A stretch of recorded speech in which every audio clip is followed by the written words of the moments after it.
गीता किसी विशेष व्यक्ति, किसी जाति, वर्ग, पंथ, देश काल या किसी रूढ़िग्रस्त संप्रदाय का ग्रंथ नहीं है, बल्कि यह सार्वलौकिक तथा सार्वकालिक धर्मशास्त्र है। ये प्रत्येक देश, प्रत्येक जाति, प्रत्येक आयु के, प्रत्येक स्त्री पुरुष के लिए, सबके लिए है। सचमुच गीता संपूर्ण मानव जाति का धर्मशास्त्र है और कितने गौरव की बात है कि गीता आपका धर्मशास्त्र है।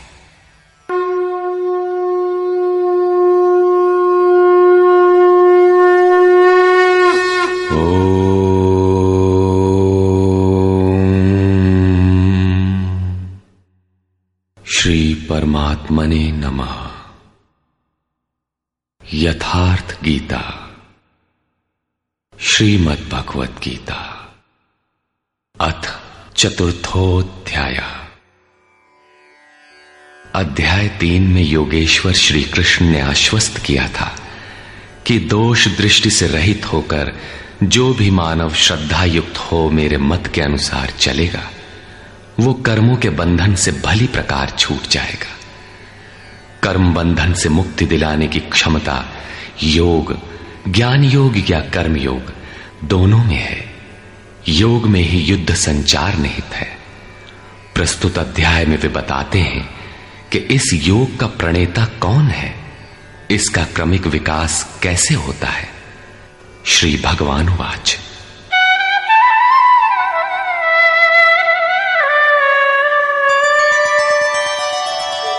इमं विवस्वते योगं प्रोक्तवानहमव्ययम् विवस्वान्मनवे प्राह मनुरिक्ष्वाकवे ब्रवीत्।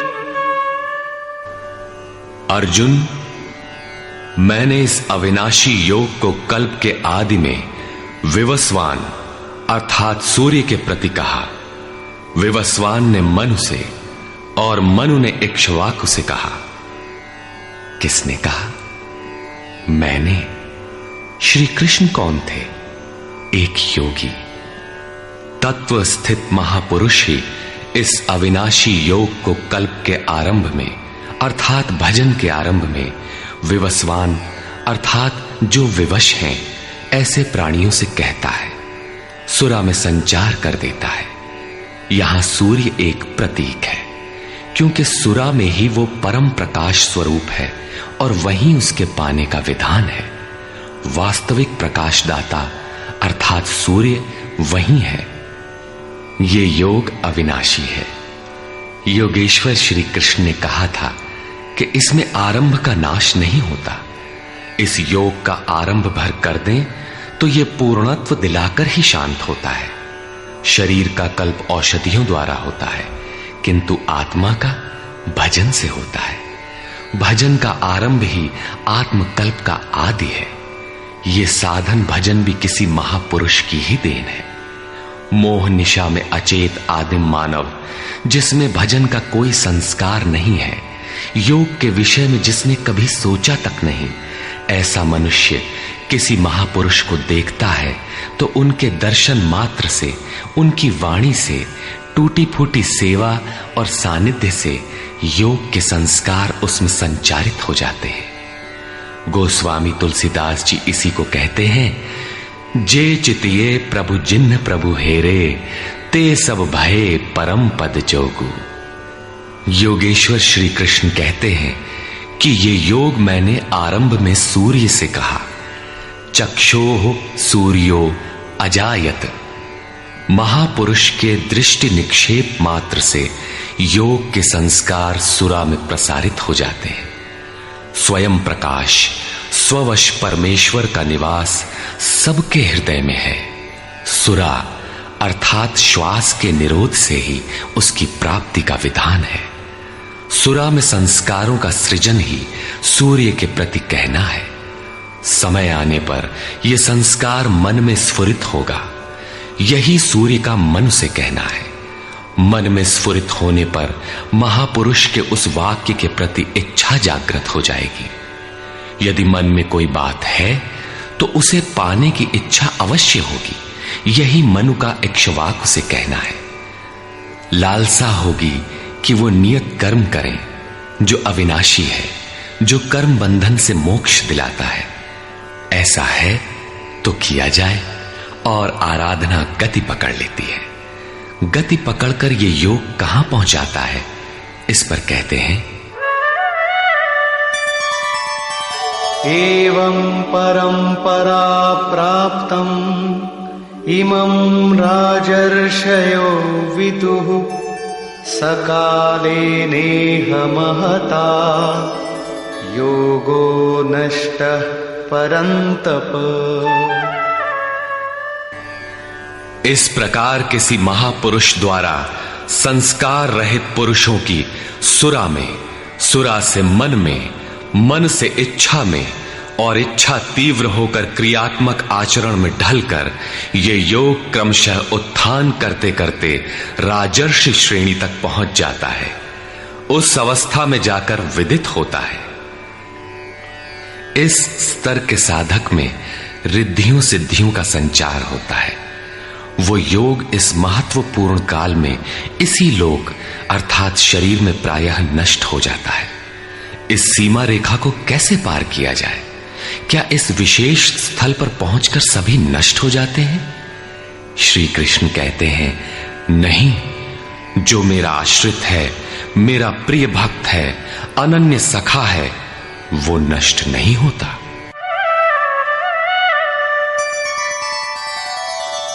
स एवायं मया तेद्य योगः प्रोक्तः पुरातनः भक्तोऽसि मे सखा चेति रहस्यं ह्येतदुत्तमम्।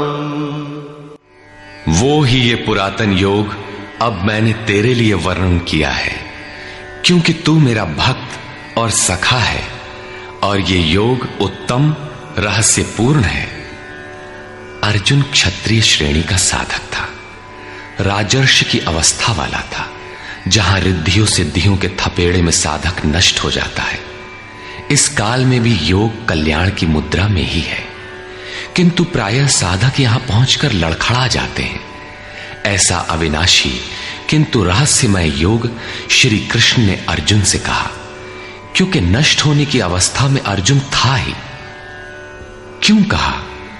इसलिए कि तू मेरा भक्त है, अनन्य भाव से मेरे आश्रित है, प्रिय है, सखा है।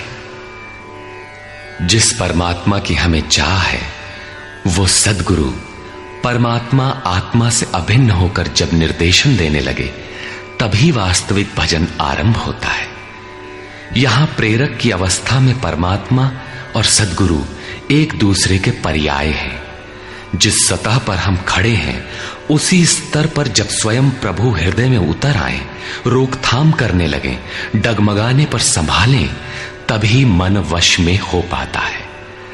मन बस होई तबही जब प्रेरक प्रभु बरजे। जब तक इष्ट देव रथी होकर आत्मा से अभिन्न होकर प्रेरक के रूप में खड़े नहीं हो जाते, तब तक सही मात्रा में इस पथ में प्रवेश ही नहीं होता। वो साधक प्रत्याशी अवश्य है, लेकिन भजन उसके पास कहां?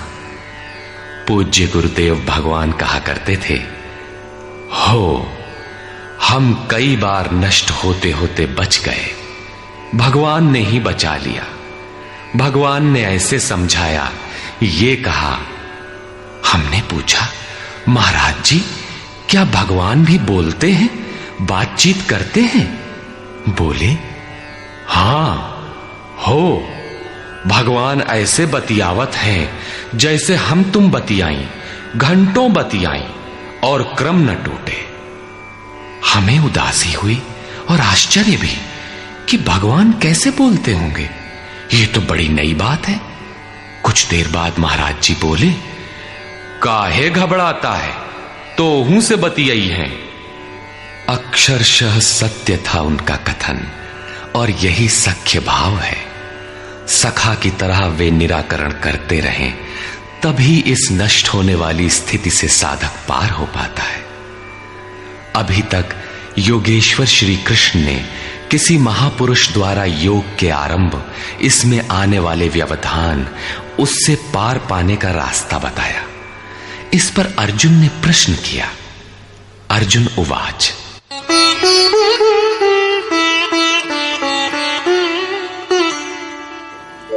अपरं भवतो जन्म परं जन्म विवस्वतः कथमेतद्विजानीयाम् त्वमादौ प्रोक्तवानिति।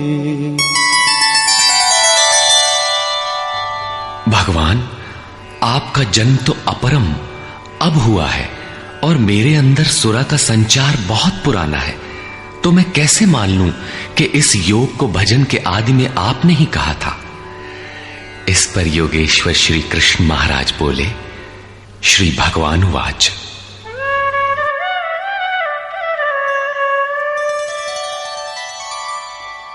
बहूनि मे व्यतीतानि जन्मानि तव चार्जुन तान्यहं वेद सर्वाणि न त्वं वेत्थ परन्तप। अर्जुन, मेरे और तेरे बहुत से जन्म हो चुके हैं। हे परम तप, उन सबको तू नहीं जानता, किंतु मैं जानता हूं। साधक नहीं जानता, स्वरूपस्थ महापुरुष जानता है, अव्यक्त की स्थिति वाला जानता है। क्या आप सबकी तरह पैदा होते हैं? श्री कृष्ण कहते हैं, नहीं, स्वरूप की प्राप्ति शरीर प्राप्ति से भिन्न है।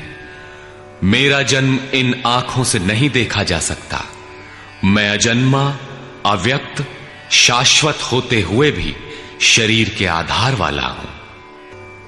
अवधू जीवत में कर आशा, मुए मुक्ति गुरु कहे स्वार्थी, झूठा दे विश्वासा। शरीर के रहते ही उस परम तत्व में प्रवेश पाया जाता है। लेश मात्र भी कमी है तो जन्म लेना पड़ता है। अभी तक अर्जुन श्री कृष्ण को अपने समान देहधारी समझता है। वो अंतरंग प्रश्न रखता है, क्या आपका जन्म वैसा ही है जैसा सबका है? क्या आप भी शरीरों की तरह पैदा होते हैं? श्री कृष्ण कहते हैं, अजोपि सन्नव्ययात्मा भूतानामीश्वरोऽपि सन् प्रकृतिं स्वामधिष्ठाय संभवाम्यात्ममायया। मैं विनाश रहित, पुनः जन्म रहित और समस्त प्राणियों के स्वर में संचारित होने पर भी अपनी प्रकृति को अधीन करके आत्म माया से प्रकट होता हूं। एक माया तो अविद्या है, जो प्रकृति में ही विश्वास दिलाती है, नीच एवं अधम योनियों का कारण बनती है। दूसरी माया है आत्म माया, जो आत्मा में प्रवेश दिलाती है, स्वरूप के जन्म का कारण बनती है। इसी को योग माया भी कहते हैं, जिससे हम विलग हैं। उस शाश्वत स्वरूप से ये जोड़ती है, मिलन कराती है। उस आत्मिक प्रक्रिया द्वारा मैं अपनी त्रिगुणमयी प्रकृति को अधीन करके ही प्रकट होता हूं। प्रायः लोग कहते हैं कि भगवान का अवतार होगा तो दर्शन कर लेंगे। श्री कृष्ण कहते हैं कि ऐसा कुछ नहीं होता कि कोई दूसरा देख सके। स्वरूप का जन्म पिंड रूप में नहीं होता। श्री कृष्ण कहते हैं, योग साधना द्वारा, आत्म माया द्वारा अपनी त्रिगुणमयी प्रकृति को स्ववश करके मैं क्रमशः प्रकट होता हूं। लेकिन किन परिस्थितियों में? यदा यदा हि धर्मस्य ग्लानिर्भवति भारत अभ्युत्थानमधर्मस्य तदात्मानं सृजाम्यहम्। हे अर्जुन, जब जब परम धर्म परमात्मा के लिए हृदय ग्लानि से भर जाता है, जब अधर्म की वृद्धि से भाविक पार पाते नहीं देखता, तब मैं आत्मा को रचने लगता हूं। जब आपका हृदय अनुराग से पूरित हो जाए, उस शाश्वत धर्म के लिए गदगद गिरा नयन बह नीरा की स्थिति आ जाए, जब प्रयत्न करके भी अनुरागी अधर्म का पार नहीं पाता, ऐसी परिस्थिति में मैं अपने स्वरूप को रचता हूं। अर्थात भगवान का आविर्भाव केवल अनुरागी के लिए है और यह अवतार किसी भाग्यवान साधक के अंतराल में होता है। आप प्रकट होकर करते क्या हैं? परित्राणाय साधूनां विनाशाय च दुष्कृतां धर्म संस्थापनार्थाय संभवामि युगे युगे। अर्जुन, साधूनां परित्राणाय परम साध्य एकमात्र परमात्मा है, जिसे साध लेने पर कुछ भी साधना शेष नहीं रह जाती। उस साध्य में प्रवेश दिलाने वाले विवेक, वैराग्य, शम दम इत्यादि दैवी संपद को निर्विघ्न प्रवाहित करने के लिए तथा दुष्कृताम, जिससे दूषित कार्य रूप लेते हैं, उन काम क्रोध राग द्वेषादि विजातीय प्रवृत्तियों को समूल नष्ट करने के लिए तथा धर्म को भली प्रकार स्थिर करने के लिए मैं युग युग में प्रकट होता हूं। युग का तात्पर्य सतयुग, त्रेता, द्वापर में नहीं। युग धर्मों का उतार चढ़ाव मनुष्यों के स्वभाव पर है। युग धर्म सदैव रहे हैं। मानस में संकेत है, नित जुग धर्म हो ही सब केरे, हृदय राम माया के प्रेरे। युग धर्म सभी के हृदय में नित्य होते रहते हैं। अविद्या से नहीं बल्कि विद्या से, राम माया की प्रेरणा से हृदय में होते हैं, जिसे प्रस्तुत श्लोक में आत्म माया कहा गया है। वही है राम माया। हृदय में राम की स्थिति दिला देने वाली, राम से प्रेरित है वो विद्या। कैसे समझा जाए कि अब कौन सा युग कार्य कर रहा है? तो शुद्ध सत्व समता विज्ञाना, कृत प्रभाव प्रसन्न मन जाना।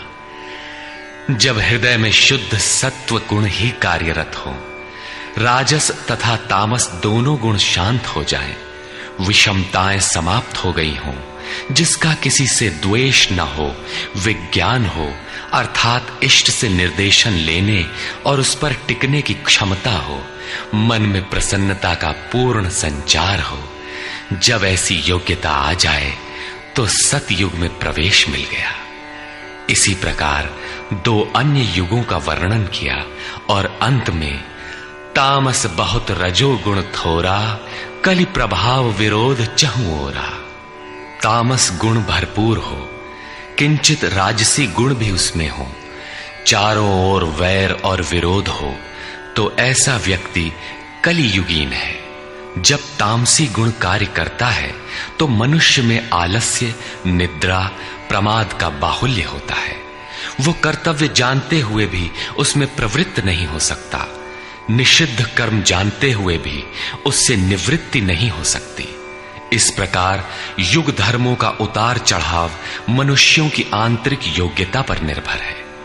किसी ने इन योग्यताओं को 4 युग कहा है, तो कोई इन्हें ही 4 वर्ण का नाम देता है, तो कोई इन्हें ही अति उत्तम, उत्तम, मध्यम और निकृष्ट 4 श्रेणी के साधक कहकर संबोधित करता है। प्रत्येक युग में इष्ट साथ देते हैं। हां, उच्च श्रेणी में अनुकूलता की भरपूरता प्रतीत होती है, निम्न युगों में सहयोग क्षीण प्रतीत होता है। संक्षेप में श्री कृष्ण कहते हैं कि साध्य वस्तु दिलाने वाले विवेक, वैराग्य इत्यादि को निर्विघ्न प्रवाहित करने के लिए तथा दूषण के कारक काम, क्रोध, राग, द्वेष इत्यादि का पूर्ण विनाश करने के लिए, परम धर्म परमात्मा में स्थिर रखने के लिए मैं युग युग में अर्थात हर परिस्थिति, हर श्रेणी में प्रकट होता हूं, बशर्ते कि ग्लानि हो। जब तक इष्ट समर्थन न दे तब तक आप समझ ही नहीं सकेंगे कि विकारों का विनाश हुआ अथवा अभी कितना शेष है। प्रवेश से पराकाष्ठा पर्यंत इष्ट हर श्रेणी में हर योग्यता के साथ रहते हैं। उनका प्राकट्य अनुरागी के हृदय में होता है। भगवान प्रकट हैं तब तो सभी दर्शन करते होंगे। श्री कृष्ण कहते हैं, नहीं। जन्म कर्म च मे दिव्यम् एवं यो वेत्ति तत्वतः त्यक्त्वा देहं पुनर्जन्म नैति मामेति सोऽर्जुन। अर्जुन, मेरा वो जन्म अर्थात ग्लानि के साथ स्वरूप की रचना तथा मेरा कर्म अर्थात दुष्कृतियों के कारणों का विनाश, साध्य वस्तु को दिलाने वाली क्षमताओं का निर्दोष संचार, धर्म की स्थिरता, ये कर्म और जन्म दिव्य अर्थात अलौकिक है, लौकिक नहीं है। इन चर्म चक्षुओं से उसे देखा नहीं जा सकता, मन बुद्धि से उसे मापा नहीं जा सकता। जब इतना गूढ़ है तो उसे देखता कौन है?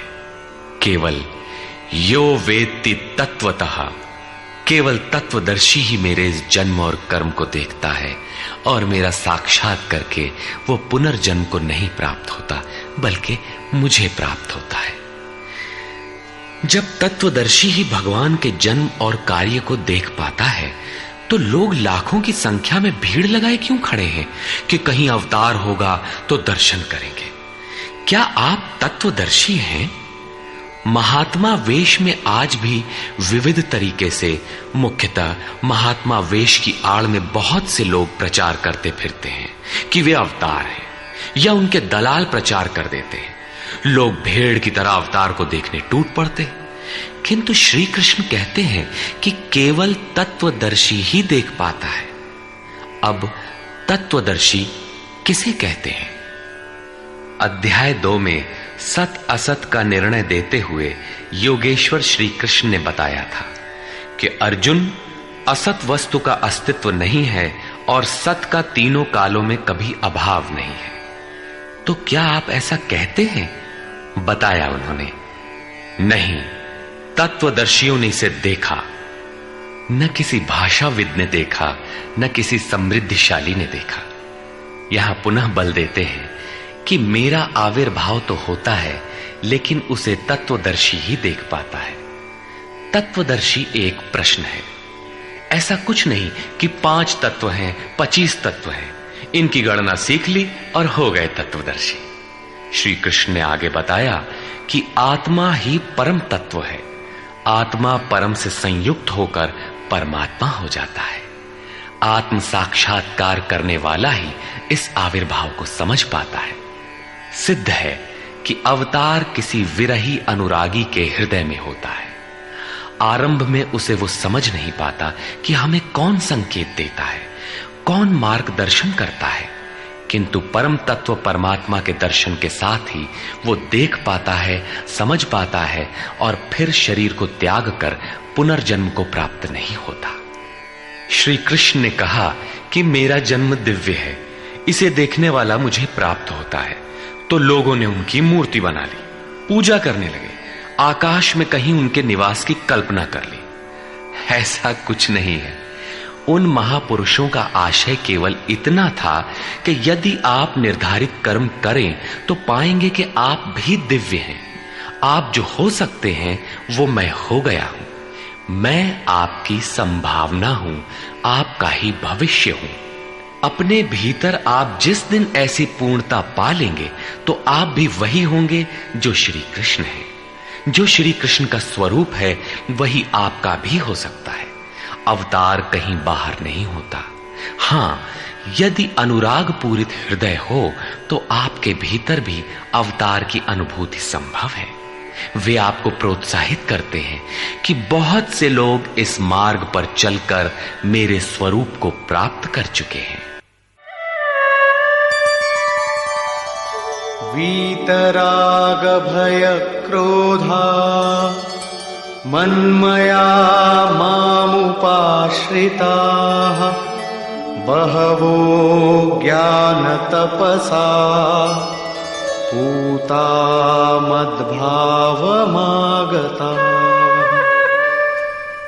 राग और विराग दोनों से परे वीतराग तथा इसी प्रकार भय अभय, क्रोध अक्रोध दोनों से परे अनन्य भाव से अर्थात अहंकार रहित मेरे शरण हुए बहुत से लोग ज्ञान तप से पवित्र होकर मेरे स्वरूप को प्राप्त हो चुके हैं।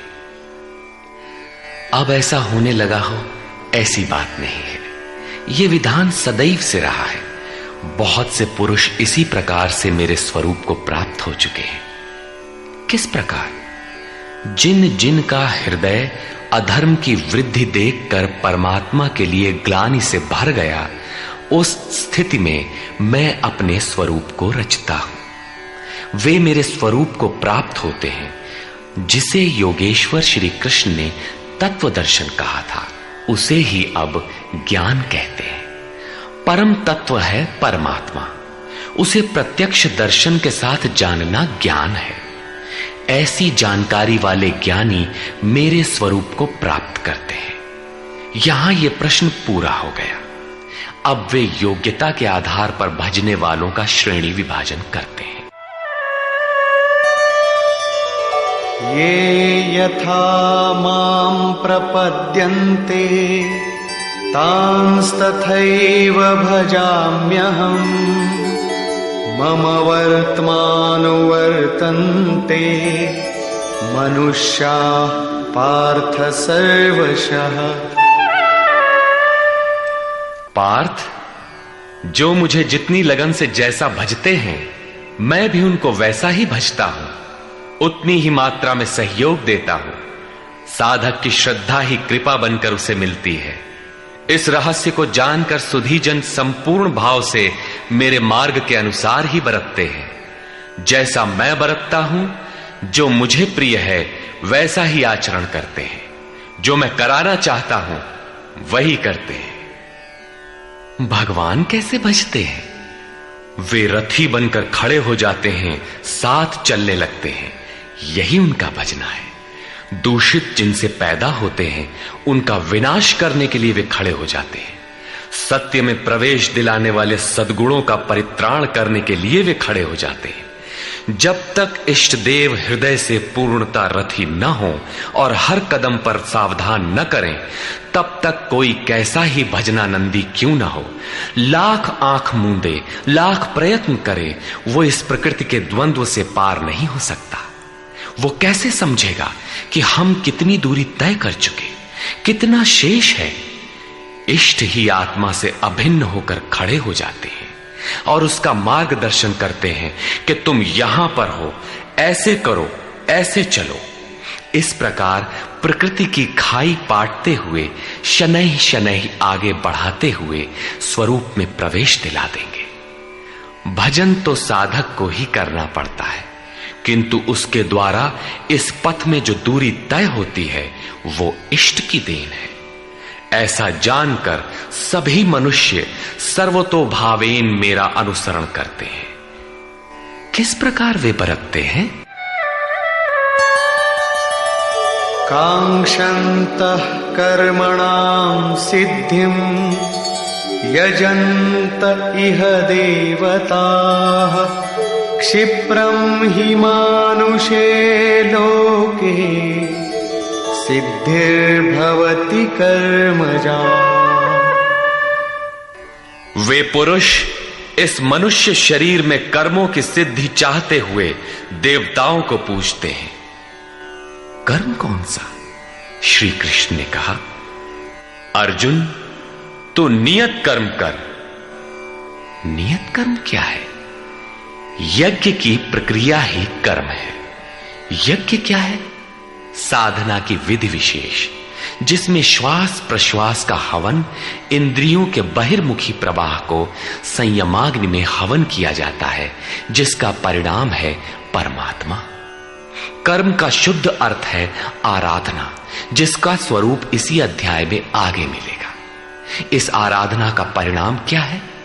संसिद्धिम, परम सिद्धि परमात्मा यान्ति ब्रह्म सनातनम, शाश्वत ब्रह्म में प्रवेश, परम नैष्कर्म्य की स्थिति। श्री कृष्ण कहते हैं, मेरे अनुसार बरतने वाले लोग इस मनुष्य लोक में कर्म के परिणाम परम नैष्कर्म्य सिद्धि के लिए देवताओं को पूजते हैं, अर्थात दैवी संपत्ति को बलवती बनाते हैं। तीसरे अध्याय में उन्होंने बताया था कि इस यज्ञ द्वारा तुम देवताओं की वृद्धि करो, दैवी संपद को बलवती बनाओ। ज्यों ज्यों हृदय देश में वो दैवी संपद उन्नत होगी, त्यों ही त्यों तुम्हारी उन्नति होगी। इस प्रकार परस्पर उन्नति करते हुए परम श्रेय को प्राप्त हो जाओ। अंत तक उन्नति करते जाने की ये अंतः क्रिया है। इसी पर बल देते हुए श्री कृष्ण कहते हैं कि मेरे अनुकूल बरतने वाले लोग इस मनुष्य शरीर में कर्मों की सिद्धि चाहते हुए दैवी संपत्ति को बलवती बनाते हैं, जिससे वो नैष्कर्म्य सिद्धि शीघ्र ही होती है। वो असफल नहीं होती, सफल ही होती है। शीघ्र का तात्पर्य, क्या कर्म में प्रवृत्ति होते ही तत्क्षण ये परम सिद्धि मिल जाती है? श्री कृष्ण कहते हैं, नहीं, इस सोपान पर क्रमशः चढ़ने का विधान है। कोई छलांग लगाकर भावातीत ध्यान जैसा चमत्कार नहीं होता। इस पर देखें, चातुर्वर्ण्यं मया सृष्टं गुणकर्म विभागशः तस्य कर्तारमपि मां विद्य कर्तारमव्ययम्। अर्जुन, चातुर्वर्ण्यम मया सृष्टम, 4 वर्णों की रचना मैंने की। तो क्या मनुष्यों को 4 भागों में बांट दिया? श्री कृष्ण कहते हैं, नहीं, गुण कर्म विभागशः, गुणों के माध्यम से कर्म को 4 भागों में बांटा। गुण एक पैमाना है, मापदंड है। तामसी गुण होगा तो आलस्य, निद्रा, प्रमाद, कर्म में न प्रवृत्त होने का स्वभाव, जानते हुए भी अकर्तव्य से निवृत्ति न हो पाने की विवशता रहेगी। ऐसी अवस्था में साधन आरंभ कैसे करें?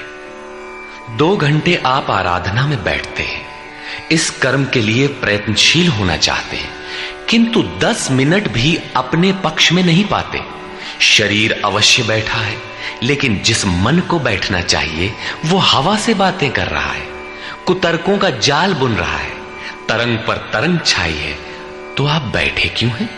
समय क्यों नष्ट करते हैं? उस समय केवल परिचर्यात्मकम कर्म शूद्रस्यापि स्वभावजम, जो महापुरुष अव्यक्त की स्थिति वाले हैं, अविनाशी तत्व में स्थित हैं, उनकी तथा इस पथ पर अग्रसर अपने से उन्नत लोगों की सेवा में लग जाओ। इससे दूषित संस्कार शमन होते जाएंगे, साधना में प्रवेश दिलाने वाले संस्कार सबल होते जाएंगे। क्रमशः तामसी गुण न्यून होने पर राजसी गुणों की प्रधानता तथा सात्विक गुण के स्वल्प संचार के साथ साधक की क्षमता वैश्य श्रेणी की हो जाती है। उस समय वही साधक इंद्रिय संयम, आत्मिक संपत्ति का संग्रह स्वभावतः करने लगेगा। कर्म करते करते उसी साधक में सात्विक गुणों का बाहुल्य हो जाएगा, राजसी गुण कम रह जाएंगे, तामसी गुण शांत रहेंगे। उस समय वही साधक क्षत्रिय श्रेणी में प्रवेश पालेगा। शौर्य, कर्म में प्रवृत्त रहने की क्षमता, पीछे न हटने का स्वभाव, सब भावों पर स्वामी भाव, प्रकृति के तीनों गुणों को काटने की क्षमता उसके स्वभाव में ढल जाएगी। वही कर्म और सूक्ष्म होने पर, मात्र सात्विक गुण कार्यरत रह जाने पर मन का शमन, इंद्रियों का दमन, एकाग्रता, सरलता, ध्यान, समाधि, ईश्वरीय निर्देश, आस्तिकता इत्यादि ब्रह्म में प्रवेश दिलाने वाली स्वाभाविक क्षमता के साथ वही साधक ब्राह्मण श्रेणी का कहा जाता है। ये ब्राह्मण श्रेणी के कर्म की निम्नतम सीमा है। जब वही साधक ब्रह्म में स्थित हो जाता है, उस अंतिम सीमा में वो स्वयं में न ब्राह्मण रहता है, न क्षत्रिय, न वैश्य, न शूद्र, किंतु दूसरों के मार्गदर्शन हेतु वही ब्राह्मण है। कर्म एक ही है, नियत कर्म आराधना। अवस्था भेद से इसी कर्म को ऊंची नीची 4 सीढ़ियों में बांटा। किसने बांटा? किसी योगेश्वर ने बांटा। अव्यक्त स्थिति वाले महापुरुष ने बांटा। उसके कर्ता मुझ अविनाशी को अकर्ता ही जान। क्यों?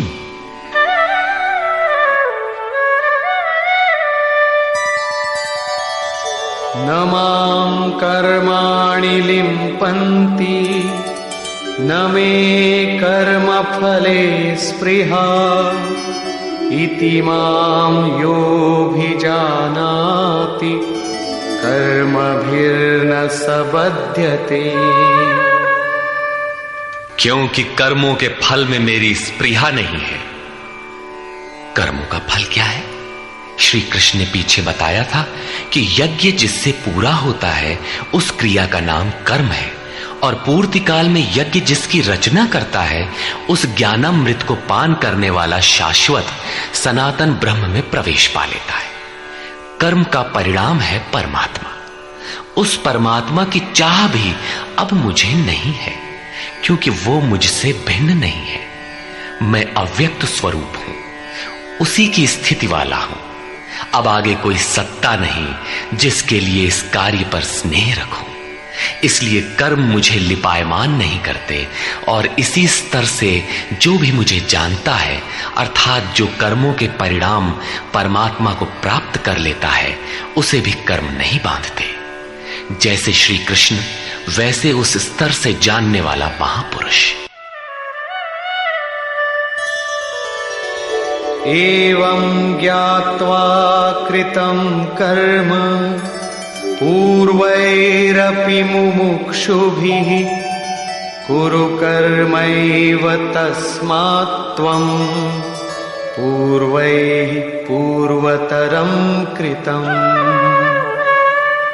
अर्जुन, पहले होने वाले मोक्ष की इच्छा वाले पुरुषों द्वारा भी यही जानकर कर्म किया गया। क्या जानकर?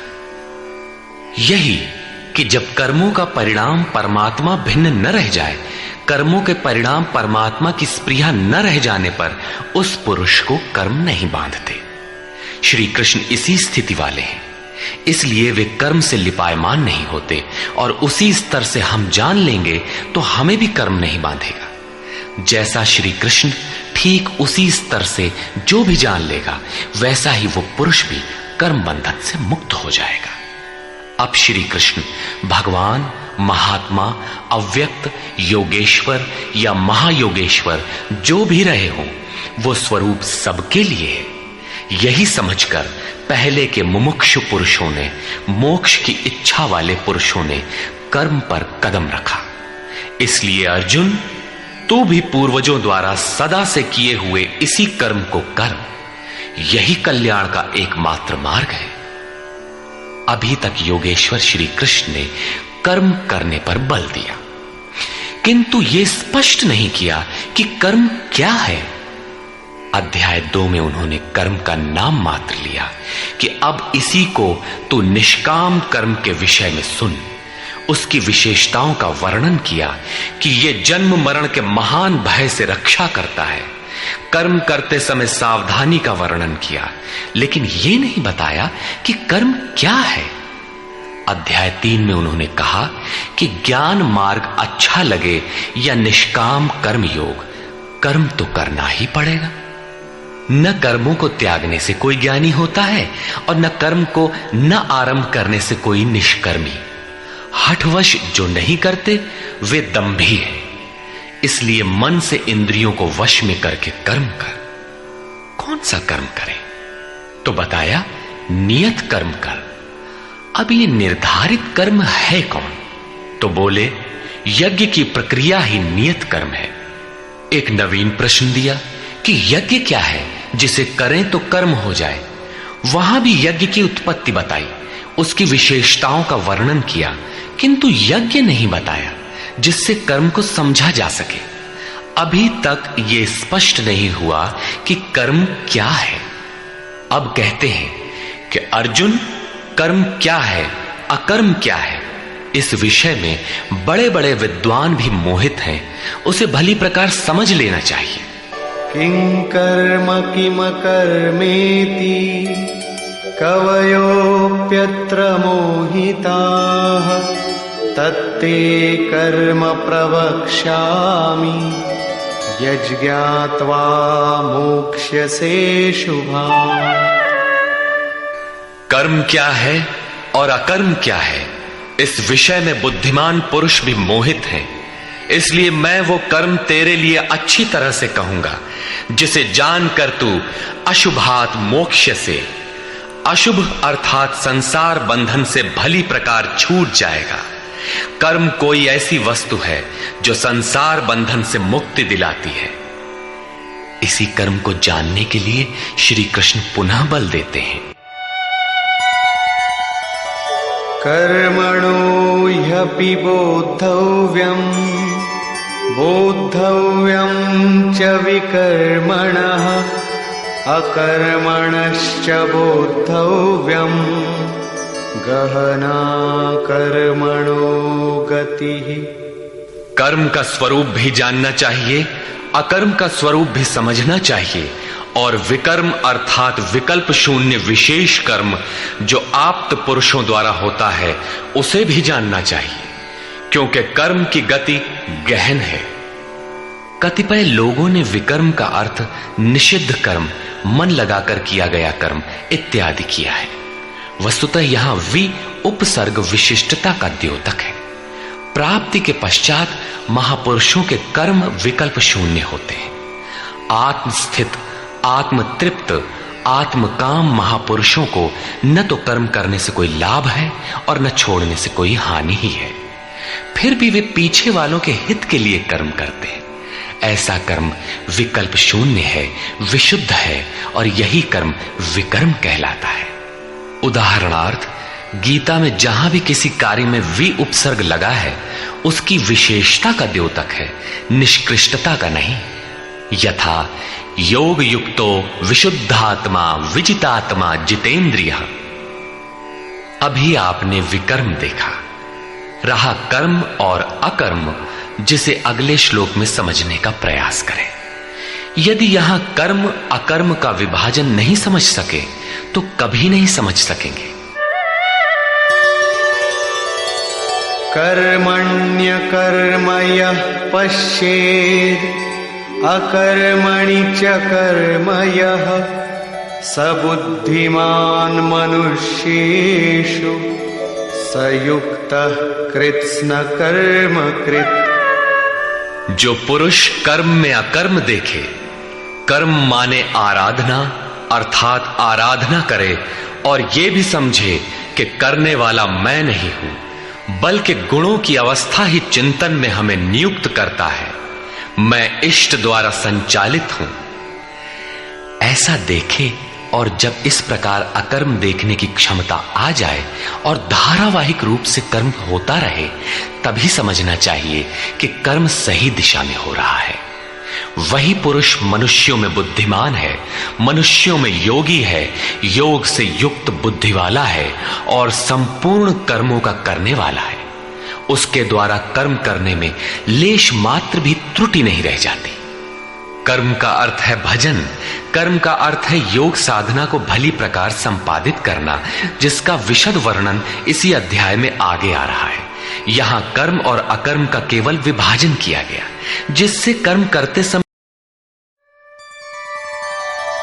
यस्य सर्वे समारंभाः कामसंकल्पवर्जिताः ज्ञानाग्निदग्धकर्माणं तमाहुः पंडितं बुधाः। अर्जुन, यस्य सर्वे समारंभाः, जिस पुरुष के द्वारा संपूर्णता से आरंभ की हुई क्रिया काम संकल्प वर्जिता, क्रमशः उत्थान होते होते इतनी सूक्ष्म हो गई कि वासना और मन के संकल्प विकल्प से ऊपर उठ गई। कामना और संकल्पों का निरोध होना मन की विजेतावस्था है। अतः कर्म कोई ऐसी वस्तु है जो इस मन को कामना और संकल्प विकल्प से ऊपर उठा देता है। उस समय ज्ञानाग्नि दग्ध कर्माणम, अंतिम संकल्प के भी शमन के साथ जिसे हम नहीं जानते, जिसे जानने के लिए हम इच्छुक थे, उस परमात्मा की प्रत्यक्ष जानकारी हो जाती है। क्रियात्मक पथ पर चलकर परमात्मा की प्रत्यक्ष जानकारी का नाम ही ज्ञान है।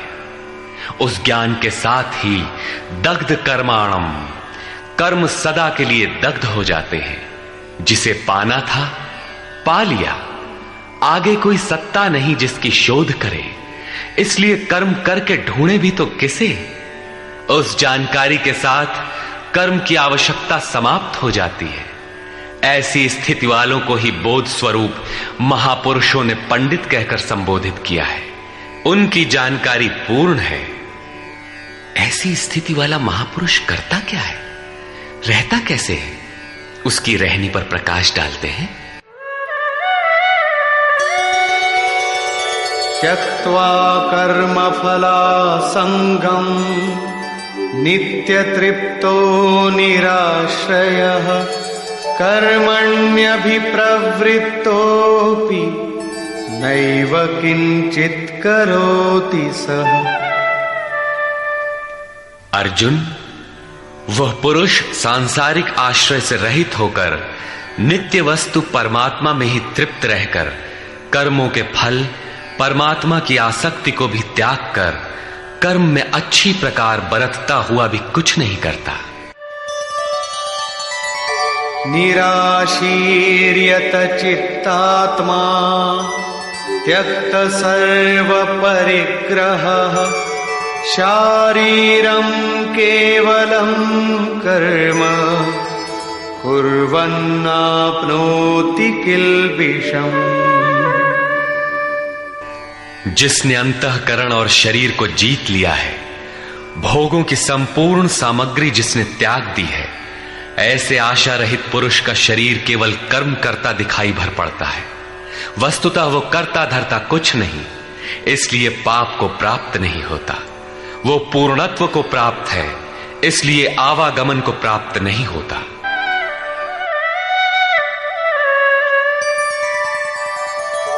यदृच्छालाभ संतुष्टो द्वन्द्वातीतो विमत्सरः समः सिद्धावसिद्धौ च कृत्वापि न निबध्यते। अपने आप जो कुछ भी प्राप्त हो उसी में संतुष्ट रहने वाला, सुख दुख राग द्वेष और हर्ष शोकादि द्वंद्वों से परे, विमत्सरः ईर्ष्या रहित तथा सिद्धि और असिद्धि में समभाव वाला पुरुष कर्मों को करके भी नहीं बंधता। सिद्धि अर्थात जिसे पाना था वो अब भिन्न नहीं है और वो कभी विलग भी नहीं होगा, इसलिए असिद्धि का भी भय नहीं है। इस प्रकार सिद्धि और असिद्धि में समभाव वाला पुरुष कर्म करके भी नहीं बंधता। कौन सा कर्म वो करता है? वही नियत कर्म, यज्ञ की प्रक्रिया। इसी को दोहराते हुए कहते हैं,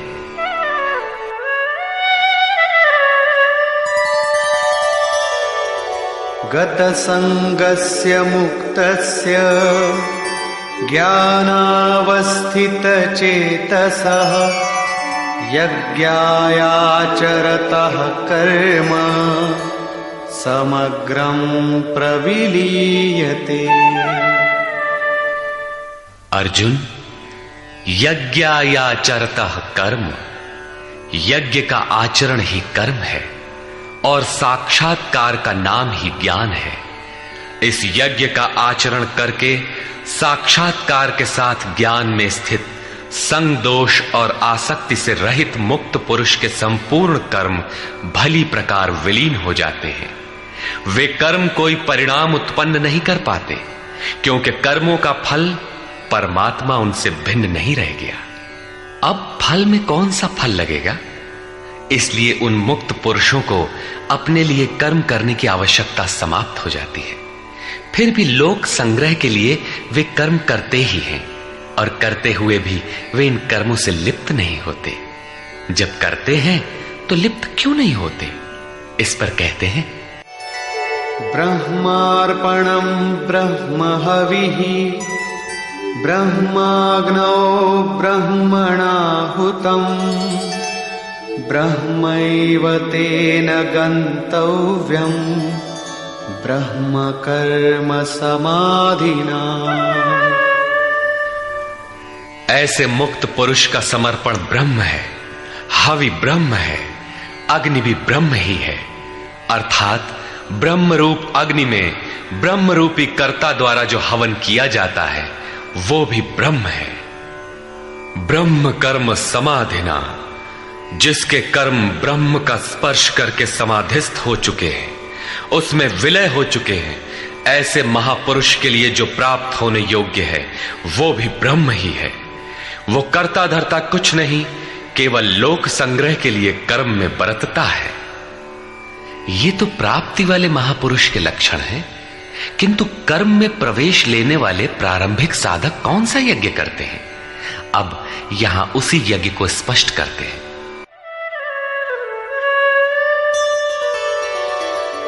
दैवमेवापरे यज्ञं योगिनः पर्युपासते ब्रह्माग्नावपरे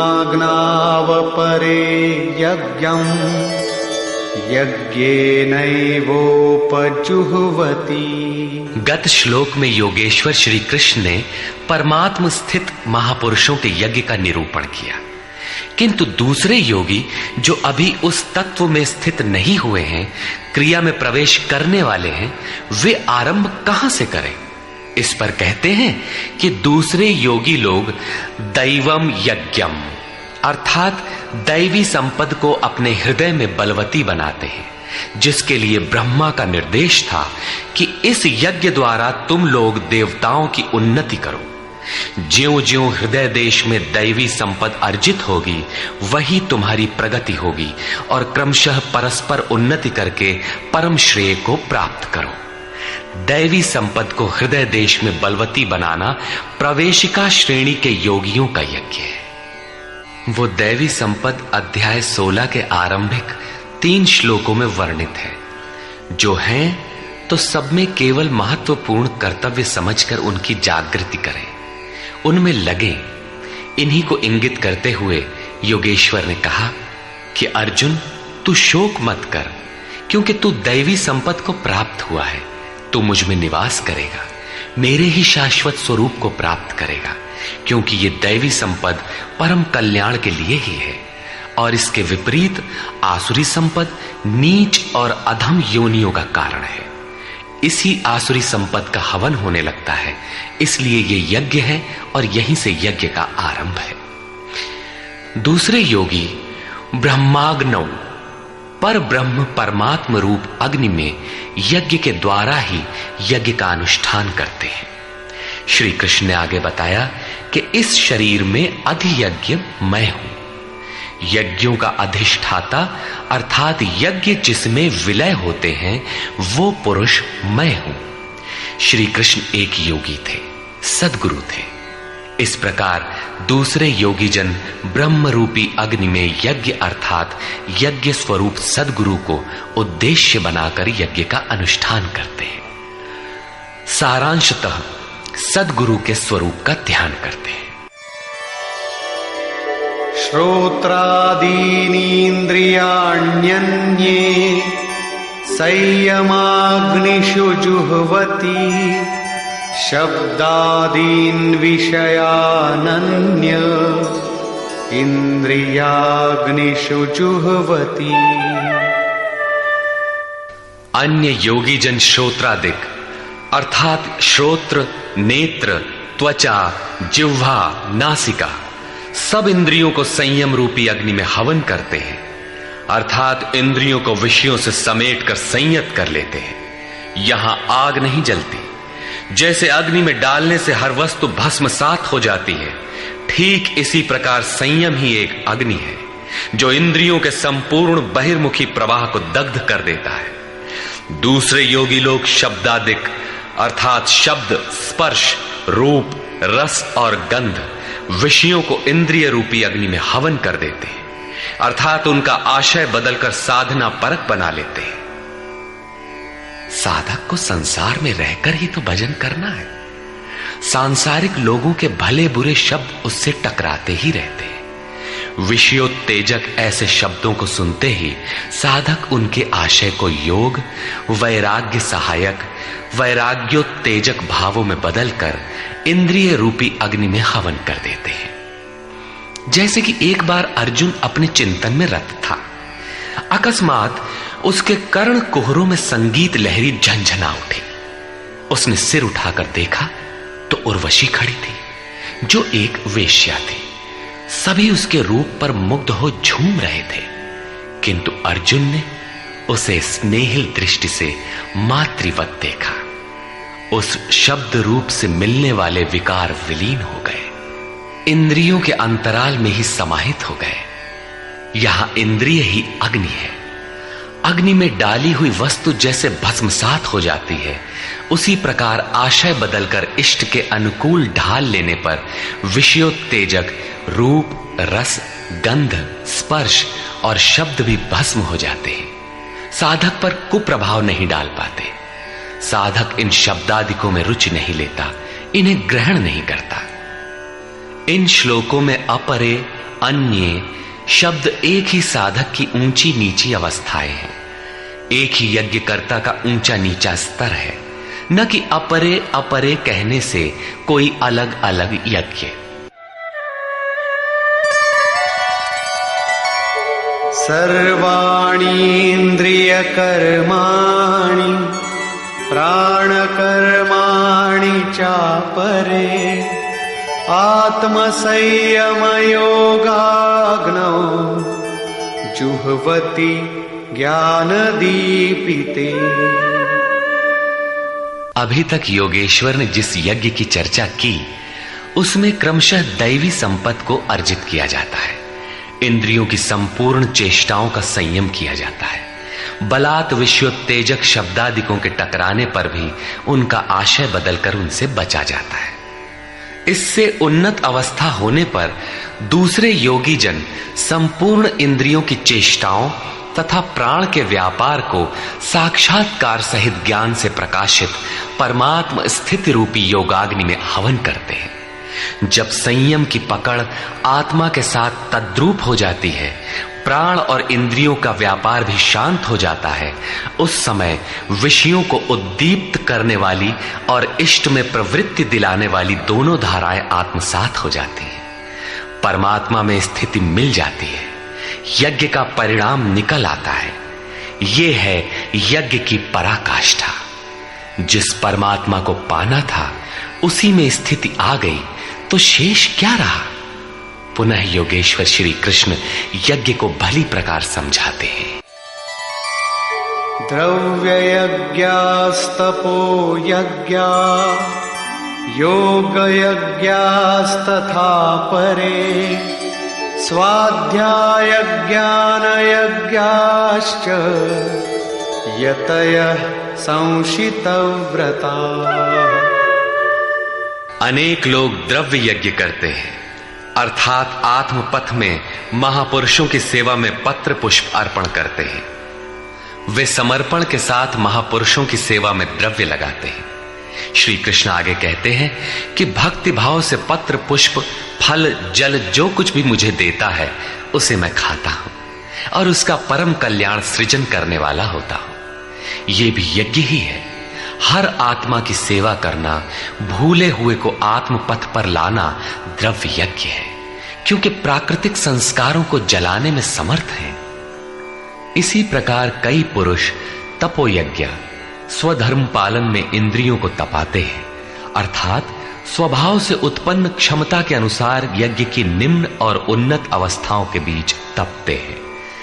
इसी पथ की अल्पज्ञता में पहली श्रेणी का साधक शूद्र परिचर्या द्वारा वैश्य दैवी संपद के संग्रह द्वारा, क्षत्रिय काम क्रोधादि के उन्मूलन द्वारा और ब्राह्मण ब्रह्म में प्रवेश की योग्यता के स्तर से इंद्रियों को तपाता है। सबको एक जैसा परिश्रम करना पड़ता है। वास्तव में यज्ञ एक ही है, अवस्था के अनुसार ऊंची नीची श्रेणियां गुजरती जाती है।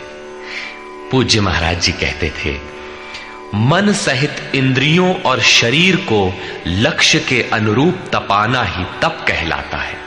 ये लक्ष्य से दूर भागेंगे, इन्हें समेट कर उधर ही लगाओ।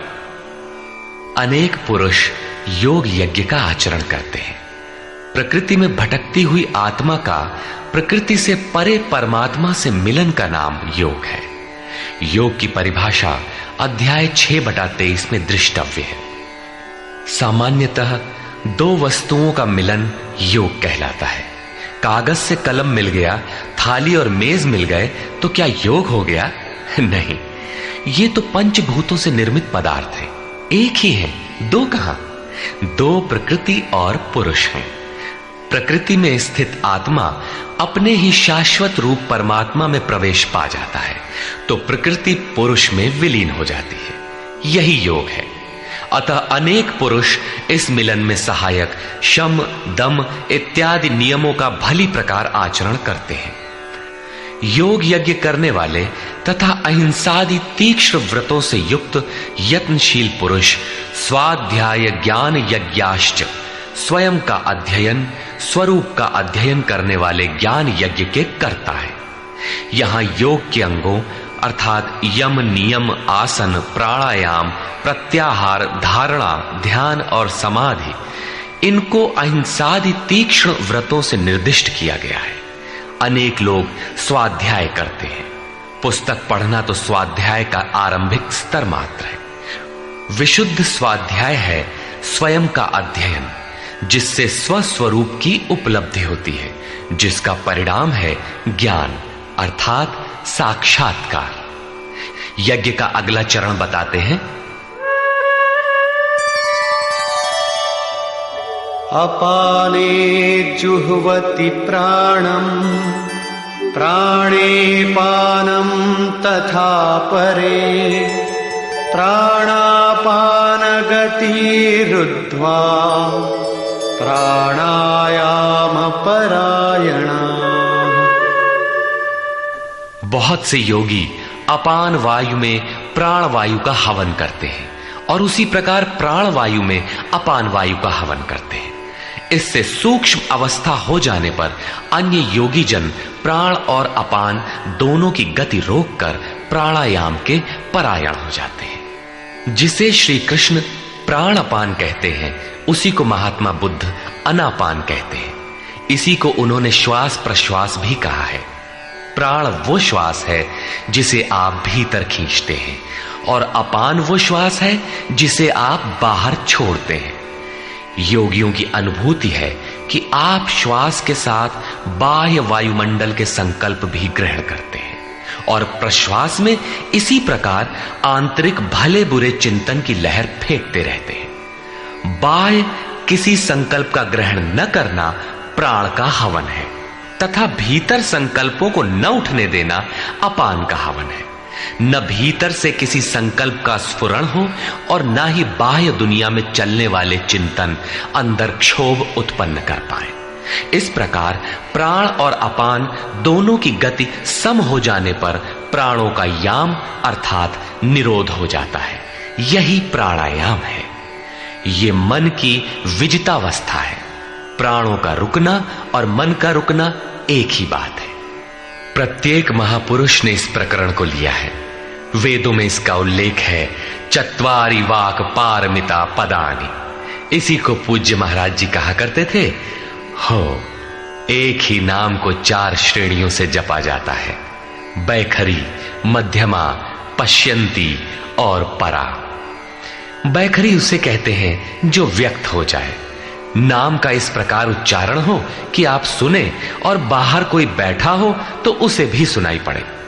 मध्यमा अर्थात मध्यम स्वर में जप, जिसे केवल आप ही सुने, बगल में बैठा हुआ व्यक्ति भी उस उच्चारण को सुन न सके। ये उच्चारण कंठ से होता है। धीरे धीरे नाम की धुन बन जाती है, डोर लग जाती है। साधना और सूक्ष्म हो जाने पर पश्यंती अर्थात नाम देखने की अवस्था आ जाती है। फिर नाम को जपा नहीं जाता, यही नाम श्वास में ढल जाता है। मन को दृष्टा बनाकर खड़ा कर दें, देखते बर रहें कि सांस कहती क्या है, सांस आती है कब, बाहर निकलती है कब, कहती है क्या। महापुरुषों का कहना है कि यह सांस नाम के सिवाय और कुछ कहती ही नहीं। साधक नाम का जप नहीं करता, केवल उससे उठने वाली धुन को सुनता है, सांस को देखता भर है, इसलिए इसे पश्यंती कहते हैं। पश्यंती में मन को दृष्टा के रूप में खड़ा करना पड़ता है, किंतु साधन और उन्नत हो जाने पर सुनना भी नहीं पड़ता। एक बार सुरत लगा भर दे, स्वतः सुनाई देगा। जपय न जपावे अपने से आवे, न स्वयं जपो न मन को सुनने के लिए बाध्य करो, और जप चलता रहे। इसी का नाम है अजपा। ऐसा नहीं कि जप प्रारंभ ही न करें और आ गई अजपा। यदि किसी ने जप नहीं प्रारंभ किया तो अजपा नाम की कोई वस्तु भी उसके पास नहीं होगी। अजपा का अर्थ है हम न जपें किंतु जाप हमारा साथ न छोड़े। एक बार सुरत का कांटा लगा भर दें तो जप प्रवाहित हो जाए और अनवरत चलता रहे। इस स्वाभाविक जप का नाम है अजपा, और यही है परावाणी का जप। यह प्रकृति से परे तत्व परमात्मा में प्रवेश दिलाती है। इसके आगे वाणी में कोई परिवर्तन नहीं है। परम का दिग्दर्शन करा के उसी में विलीन हो जाती है, इसलिए इसे परा कहते हैं। मन श्वास के साथ जुड़ा है।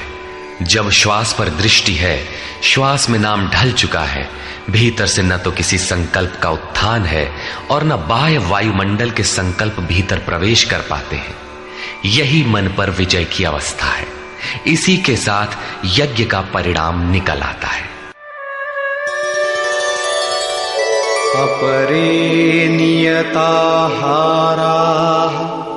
प्राणान् प्राणेषु जुह्वति सर्वेप्येते यज्ञविदो यज्ञक्षपितकल्मषाः। दूसरे नियमित आहार करने वाले प्राण को प्राणों में ही हवन करते हैं। पूज्य महाराज जी कहा करते थे कि योगी का आहार दृढ़, आसन दृढ़ और निद्रा दृढ़ होनी चाहिए। आहार विहार पर नियंत्रण बहुत आवश्यक है।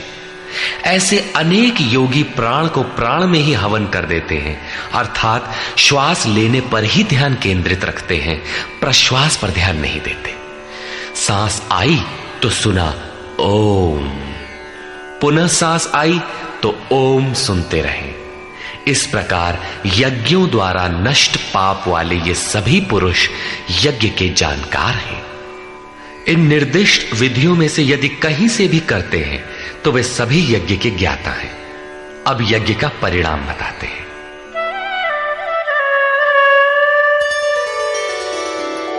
यज्ञशिष्टामृतभुजो यान्ति ब्रह्म सनातनम् नायं लोकोऽस्त्ययज्ञस्य कुतोऽन्यः कुरु सत्तम।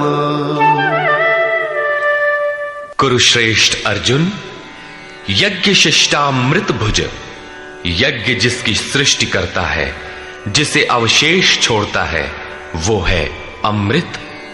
उसकी प्रत्यक्ष जानकारी ज्ञान है। उस ज्ञानामृत को भोगने अर्थात प्राप्त करने वाले योगी जन यान्ति ब्रह्म सनातनम, शाश्वत सनातन पर ब्रह्म को प्राप्त होते हैं। यज्ञ कोई ऐसी वस्तु है जो पूर्ण होते ही सनातन पर ब्रह्म में प्रवेश दिला देती है। यज्ञ न करें तो आपत्ति क्या है?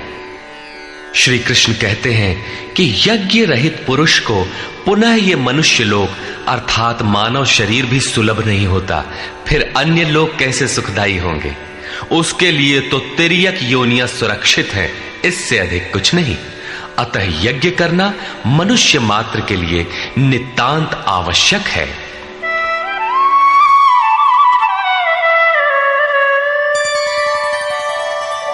एवं बहुविधा यज्ञा वितता ब्रह्मणो मुखे कर्मजान् विद्धितान् सर्वान् एवं ज्ञात्वा विमोक्ष्यसे। इस प्रकार उपर्युक्त बहुत प्रकार के यज्ञ वेद की वाणी में कहे गए हैं, ब्रह्म के मुख से विस्तारित है।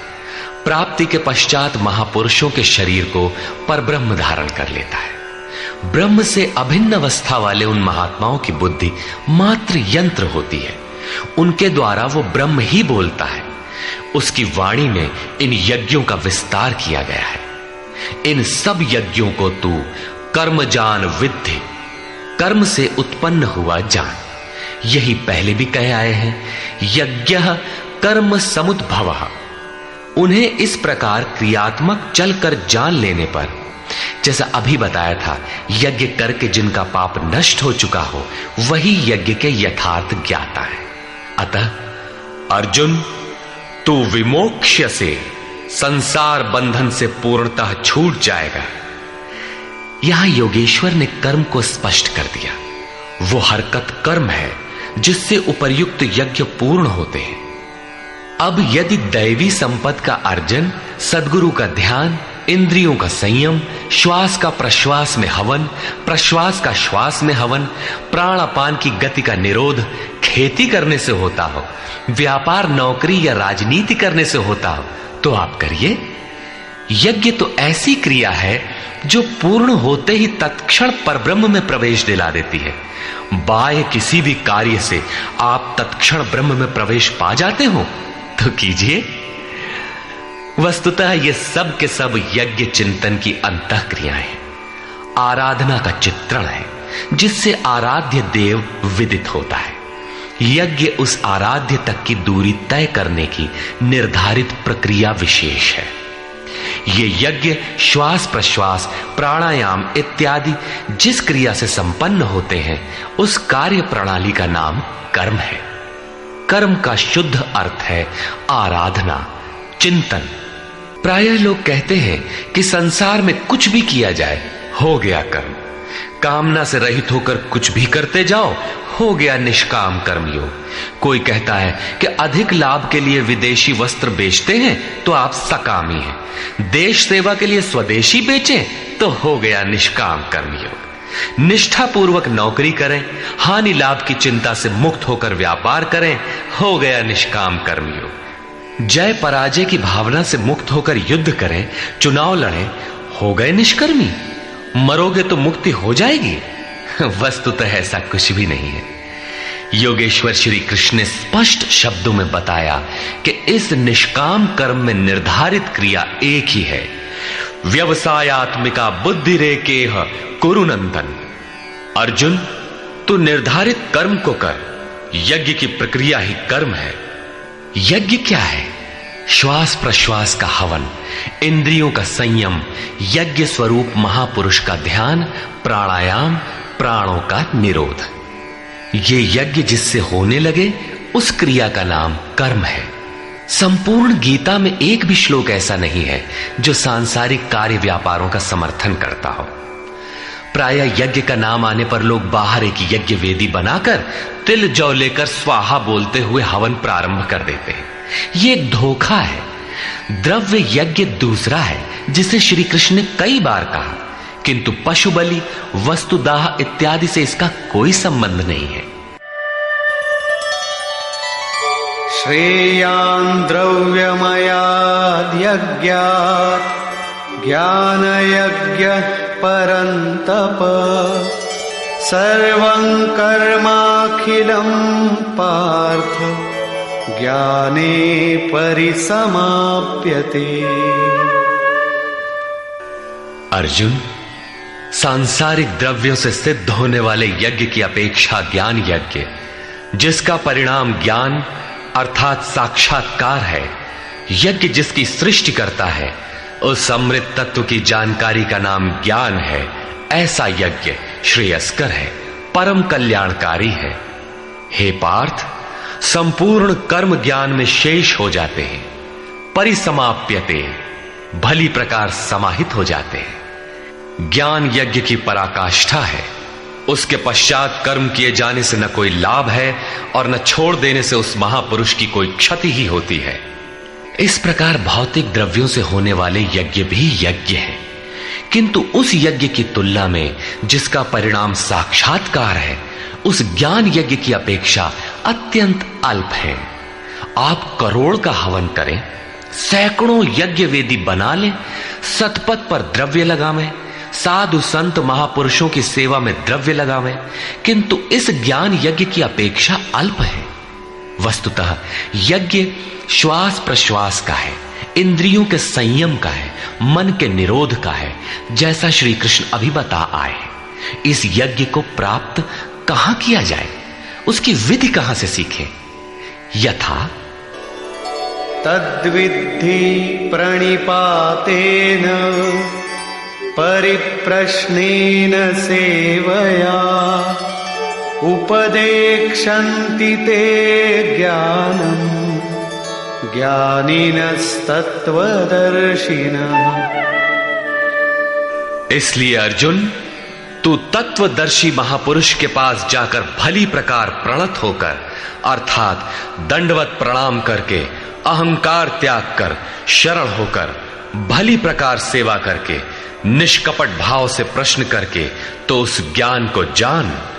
वे तत्व को जानने वाले ज्ञानी जन तेरे लिए उस ज्ञान का उपदेश करेंगे, साधना पथ पर चलाएंगे। समर्पित भाव से सेवा करने के उपरांत ही इस ज्ञान को सीखने की क्षमता आती है। तत्वदर्शी महापुरुष परम तत्व परमात्मा का प्रत्यक्ष दिग्दर्शन करने वाले हैं। वे यज्ञ की विधि विशेष के ज्ञाता हैं और वही आपको भी सिखाएंगे। यदि अन्य यज्ञ होता तो ज्ञानी तत्वदर्शी की क्या आवश्यकता थी? स्वयं भगवान के सामने ही तो अर्जुन खड़ा था। भगवान उसे तत्वदर्शी के पास क्यों भेजते हैं? वस्तुतः श्री कृष्ण एक योगी थे। उनका आशय है कि आज तो अनुरागी अर्जुन मेरे समक्ष उपस्थित है, भविष्य में अनुरागियों को कहीं भ्रम न हो जाए कि श्री कृष्ण तो चले गए, अब किसकी शरण जाए। इसलिए उन्होंने स्पष्ट किया कि तत्वदर्शी के पास जाओ, वे ज्ञानी जन तुझे उपदेश देंगे और यज्ञात्वा न पुनर्मोहम् एवं यास्यसि पांडव येन भूतान्यशेषेण द्रक्ष्यस्यात्मन्यथो मयि। उस ज्ञान को उनके द्वारा समझकर तू इस प्रकार फिर कभी मोह को प्राप्त नहीं होगा। उनसे दी गई जानकारी के द्वारा उस पर चलते हुए तू अपनी आत्मा के अंतर्गत संपूर्ण भूतों को देखेगा, अर्थात सभी प्राणियों में इसी आत्मा का प्रसार देखेगा। जब सर्वत्र एक ही आत्मा के प्रसार को देखने की क्षमता आ जाएगी, उसके पश्चात तू मुझ में प्रवेश करेगा। अतः उस परमात्मा को पाने का साधन तत्व स्थित महापुरुष के द्वारा है। ज्ञान के संबंध में, धर्म और शाश्वत सत्य के संबंध में श्री कृष्ण के अनुसार किसी तत्वदर्शी से ही पूछने का विधान है।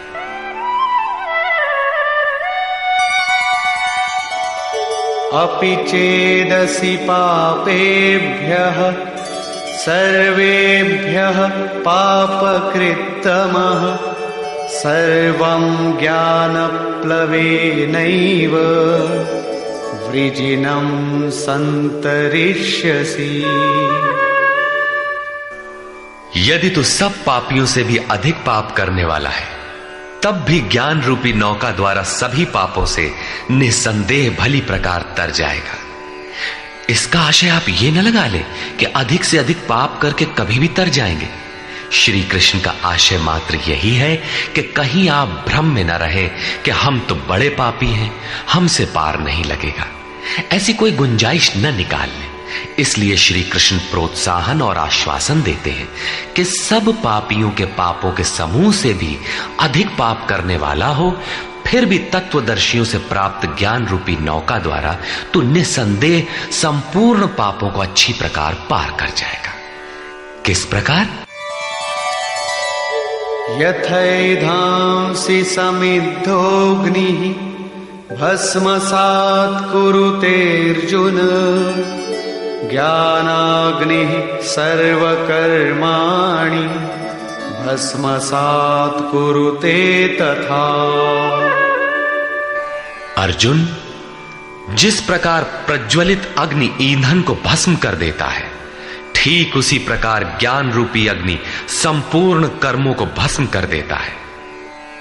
यह ज्ञान की प्रवेशिका नहीं है जहां से यज्ञ में प्रवेश मिलता है, वरन यह ज्ञान अर्थात साक्षात्कार की पराकाष्ठा का चित्रण है, जिसमें पहले विजातीय कर्म भस्म होते हैं और फिर प्राप्ति के साथ चिंतन कर्म भी उसी में विलय हो जाते हैं। जिसे पाना था पा लिया, अब आगे चिंतन कर किसे ढूंढे? ऐसा साक्षात्कार वाला ज्ञानी संपूर्ण शुभाशुभ कर्मों का अंत कर लेगा। वो साक्षात्कार होगा कहां? बाहर होगा अथवा भीतर? इस पर कहते हैं,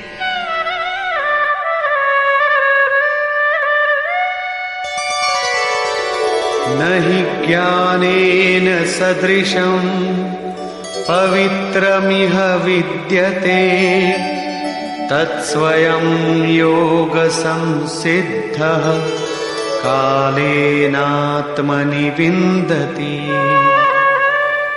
इस संसार में ज्ञान के समान पवित्र करने वाला निसंदेह कुछ भी नहीं है। उस ज्ञान अर्थात साक्षात्कार को तू स्वयं, दूसरा नहीं, योग की परिपक्व अवस्था में, आरंभ में नहीं, अपनी आत्मा के अंतर्गत हृदय देश में ही अनुभव करेगा, बाहर नहीं। इस ज्ञान के लिए कौन सी योग्यताएं अपेक्षित हैं? योगेश्वर के ही शब्दों में, श्रद्धावान् लभते ज्ञानं तत्परः संयतेन्द्रियः ज्ञानं लब्ध्वा परां शान्तिम् अचिरेणाधिगच्छति। श्रद्धावान, तत्पर तथा संयतेंद्रिय पुरुष ही ज्ञान प्राप्त कर पाता है। भावपूर्वक जिज्ञासा नहीं है तो तत्वदर्शी की शरण जाने पर भी ज्ञान नहीं प्राप्त होता।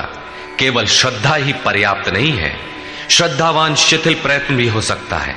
अतः महापुरुष द्वारा निर्दिष्ट पथ पर तत्परता से अग्रसर होने की लगन आवश्यक है। इसके साथ ही संपूर्ण इंद्रियों का संयम अनिवार्य है। जो वासनाओं से विरत नहीं है उसके लिए साक्षात्कार अर्थात ज्ञान की प्राप्ति कठिन है। केवल श्रद्धावान आचरणरत संयतेंद्रिय पुरुष ही ज्ञान प्राप्त करता है। ज्ञान को प्राप्त कर वो तत्क्षण परम शांति को प्राप्त हो जाता है, जिसके पश्चात कुछ भी पाना शेष नहीं रहता।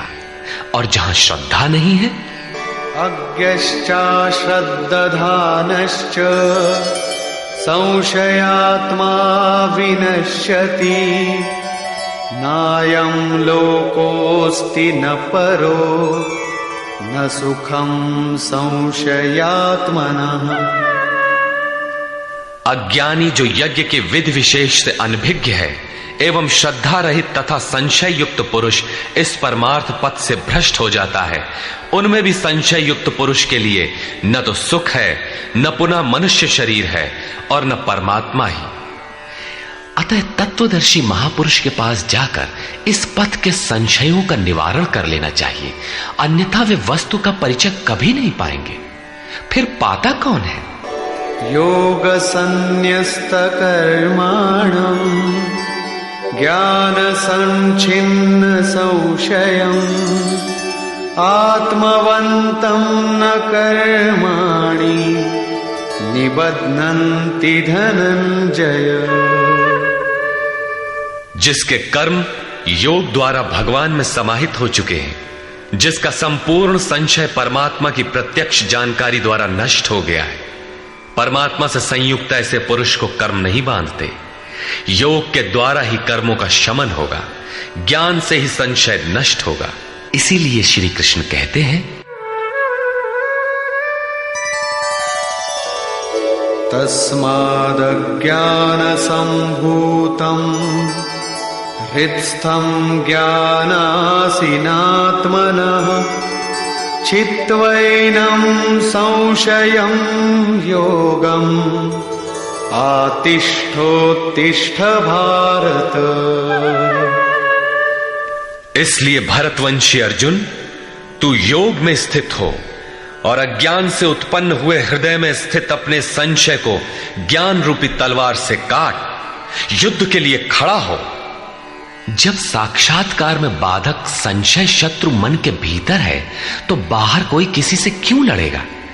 वस्तुतः जब आप चिंतन पथ पर अग्रसर होते हैं तब संशय से उत्पन्न बाह्य प्रवृत्तियां बाधा के रूप में स्वाभाविक है। ये शत्रु के रूप में भयंकर आक्रमण करती है। संयम के साथ यज्ञ की विधि विशेष का आचरण करते हुए इन विकारों का पार पाना ही युद्ध है, जिसका परिणाम परम शांति है। यही अंतिम विजय है, जिसके पीछे हार नहीं है। निष्कर्ष, इस अध्याय के आरंभ में योगेश्वर श्री कृष्ण ने कहा कि इस योग को आरंभ में मैंने सूर्य के प्रति कहा, सूर्य ने मनु से और मनु ने इक्ष्वाकु के प्रति कहा और उनसे राजर्षियों ने जाना। मैंने अथवा अव्यक्त स्थिति वाले ने कहा। महापुरुष भी अव्यक्त स्वरूप वाला ही है, शरीर तो उसके रहने का मकान मात्र है। ऐसे महापुरुष की वाणी में परमात्मा ही प्रवाहित होता है। ऐसे किसी महापुरुष से योग सूर्य द्वारा संचारित होता है। उस परम प्रकाश रूप का प्रसार सुरा के अंतराल में होता है, इसलिए सूर्य के प्रति कहा। श्वास में संचारित होकर वे संस्कार रूप में आ गए।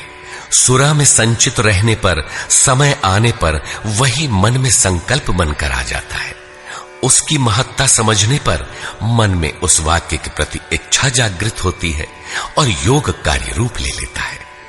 क्रमशः उत्थान करते करते यह योग रिद्धियों सिद्धियों की राजर्षित्व श्रेणी तक पहुंचने पर नष्ट होने की स्थिति में जा पहुंचता है। किंतु जो प्रिय भक्त हैं, अनन्य सखा हैं, उसे महापुरुष ही संभाल लेते हैं।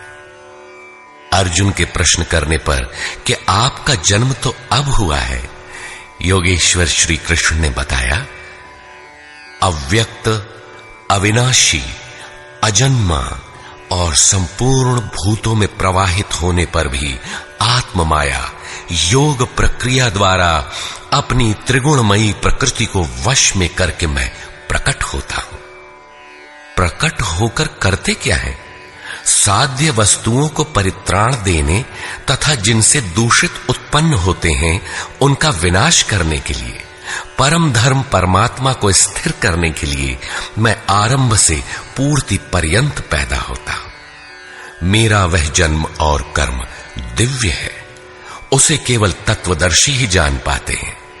भगवान का आविर्भाव तो कलियुग की अवस्था में ही हो जाता है। यदि सच्ची लगन हो किंतु आरंभिक साधक समझ ही नहीं पाता कि यह भगवान बोल रहे हैं या यूं ही संकेत मिल रहे हैं। आकाश से कौन बोलता है?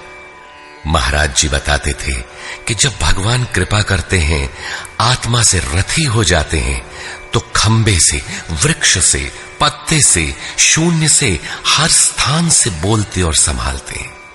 उत्थान होते होते जब परम तत्व परमात्मा विदित हो जाए, तभी स्पर्श के साथ ही वो स्पष्ट समझ पाता है। इसलिए अर्जुन, मेरे उस स्वरूप को तत्वदर्शियों ने देखा और मुझे जानकर वे तत्क्षण मुझ में ही प्रविष्ट हो जाते हैं, जहां से पुनः आवागमन में नहीं आते। इस प्रकार उन्होंने भगवान के आविर्भाव की विधि को बताया कि वह किसी अनुरागी के हृदय में होता है, बाहर कदापि नहीं। श्री कृष्ण ने बताया, मुझे कर्म नहीं बांधते और इस स्तर से जो जानता है उसे भी कर्म नहीं बांधते। यही समझकर मुमुक्षु पुरुषों ने कर्म का आरंभ किया था कि उस स्तर से जानेंगे तो जैसे श्री कृष्ण, वैसा ही उस स्तर से जानने वाला वह पुरुष, और जान लेने पर वैसा ही वह मुमुक्ष अर्जुन। यह उपलब्धि निश्चित है यदि यज्ञ किया जाए। यज्ञ का स्वरूप बताया, यज्ञ का परिणाम परम तत्व परम शांति बताया। इस ज्ञान को पाया कहां जाए? इस पर किसी तत्वदर्शी के पास जाने और उन्हें विधियों से पेश आने को कहा, जिससे वे महापुरुष अनुकूल हो जाए। योगेश्वर ने स्पष्ट किया कि वह ज्ञान तो स्वयं आचरण करके पाएगा, दूसरे के आचरण से तुझे नहीं मिलेगा। वह भी योग की सिद्धि के काल में प्राप्त होगा, प्रारंभ में नहीं। वह ज्ञान अर्थात साक्षात्कार हृदय देश में होगा, बाहर नहीं। श्रद्धालु, तत्पर, संयतेंद्रिय एवं संशय रहित पुरुष ही इसे प्राप्त करता है। अतः हृदय में स्थित अपने संशय को वैराग्य की तलवार से काट। यह हृदय देश की लड़ाई है। बाह्य युद्ध से गीतोक्त युद्ध का कोई प्रयोजन नहीं है। इस अध्याय में योगेश्वर श्री कृष्ण ने मुख्य रूप से यज्ञ का स्वरूप स्पष्ट किया और बताया कि यज्ञ जिससे पूरा होता है उसे करने अर्थात कार्य प्रणाली का नाम कर्म है। कर्म को भली प्रकार इसी अध्याय में स्पष्ट किया। अतः ओम तत्सदिति श्रीमद् भगवद गीता सूपनिषत्सु ब्रह्म विद्यायाम योग शास्त्रे श्री कृष्ण अर्जुन संवादे यज्ञ कर्म स्पष्टीकरण नाम चतुर्थो अध्याय। इस प्रकार स्वामी अड़गड़ानंद कृत श्रीमद् भगवद गीता के भाष्य यथार्थ गीता का चौथा